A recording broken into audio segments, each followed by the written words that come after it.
Cranky the Crane.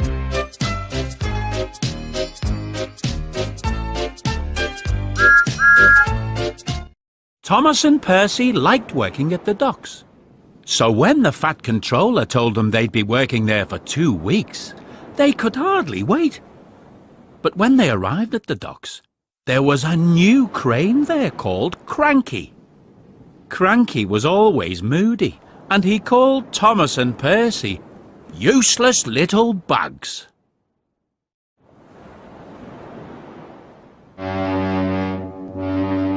The 2 engines were very upset. They told Gordon and James about how rude Cranky had been. To their surprise, James and Gordon backed up Cranky.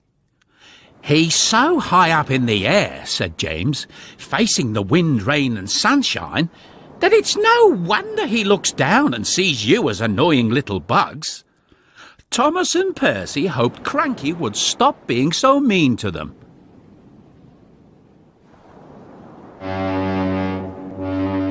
The next day, Cranky played a trick on Thomas. He told him to move the cars to the outer track. Thomas was surprised, but he did as he was told. When the Fat Controller arrived, Cranky said, "I asked Thomas to put those cars on the inner track, but he has put them on the outer track, where I can't reach them. And Percy won't do as he's told either." The Fat Controller was furious. He sent the engines back to the station in disgrace. Thomas and Percy were shocked. Cranky was making it all up.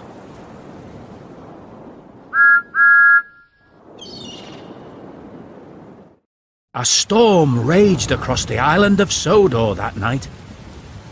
At the Fat Controller's station, Thomas and Percy talked about Cranky. They were upset that the Fat Controller had believed his lies. They wondered if they'd ever be allowed to work at the docks again. "If Cranky is going to continue being nasty to us, then I don't want to work at the docks anyway," Thomas said. Percy had to agree.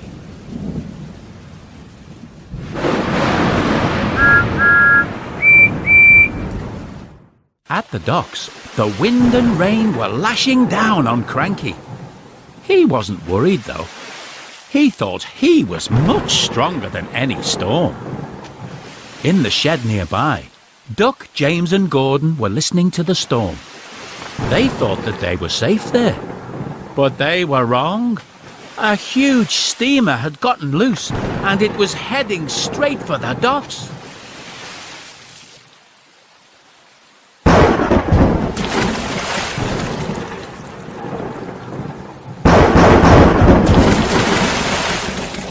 The steamer ran aground. It charged through the docks, crashing into the shed and knocking Cranky over. Duck, Gordon and James were trapped. They called to Cranky for help, but Cranky had fallen onto his side, so he needed help himself. Cranky and the engines had to wait for the storm to clear before they could be rescued. The next morning, the Fat Controller went to the docks. "Thomas and Percy are coming to help you, Cranky," he said. "They'll have you up again in no time." "Oh, thank you," said Cranky. Can you tell them I'm sorry that I was so mean to them?" "So it was you that was causing all the trouble," said the Fat Controller.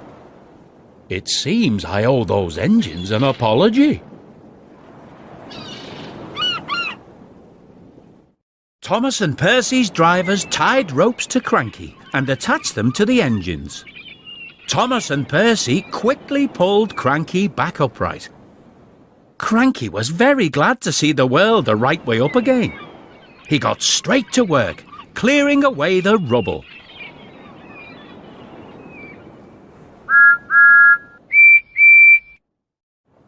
Cranky moved the steamer back into the water, and it was carefully tied in place. Then it was safe for him to pull the heavy rubble away from the shed, so the trapped engines could get out. Duck, Gordon and James were very grateful. They had not liked being stuck in the shed. They thanked Cranky for his help.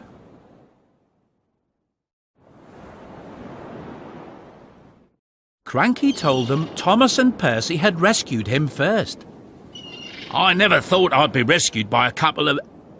Cranky was about to say bugs, but he stopped himself just in time. He continued, I never thought that I would be saved by a couple of small engines. I'll try not to be rude to you again. Thomas and Percy smiled. They were just about to reply when Cranky said, Now move out of the way, you mites. I need to get to those trucks. Purr, said Percy. Cranky wasn't polite for long. He's back to bugging us. Percy quickly moved up the track to get out of Cranky's way. But he had forgotten that his ropes were still attached to Cranky. Wait, cried Thomas, but he was too late. As Percy charged forward, the ropes pulled taut and Cranky crashed back to the ground with a thump. Thomas and Percy had to pull Cranky up for the second time. Cranky felt very silly.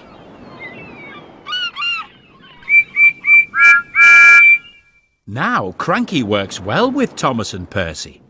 He still looks down on them from his high perch in the sky, but he never calls them bugs or mites. After that stormy night, he knows they can be really useful engines. After all, they had rescued him twice.